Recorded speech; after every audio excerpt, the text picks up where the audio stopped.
நண்பர்களே, இது நாகர்கோவில் செட்டிக்குளத்தில் ஒரு பழைய பில்டிங். அதுக்கு மேலே சுருக்கி போட்டிருந்தாங்க.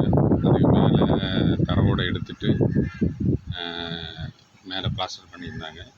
அதுக்கு மேலேயும் ஒரு தடவை பண்ணியிருக்காங்க. ஆக அந்த வேலை இந்த பில்டிங்கு ஒரு 40 வருஷத்துக்கு மேலே இருக்கும்.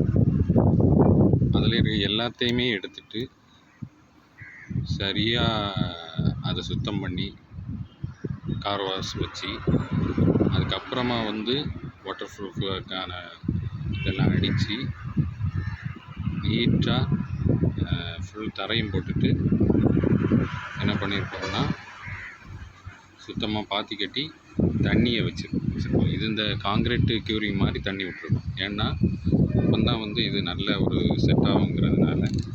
அப்படியே பாருங்கள், இங்கே எல்லா இடமுமே தண்ணி ஃபுல்லாக வச்சுருக்கோம். இனி இது ஒரு 10 நாள் கழிஞ்சு இதை திறந்து விடணும். மழை வந்தால் இனி அதிகமாச்சுன்னா போகிறதுக்கு அதில் ஒரு ஹோல் போட்டு வச்சேன். பார்த்தா தெரியும்.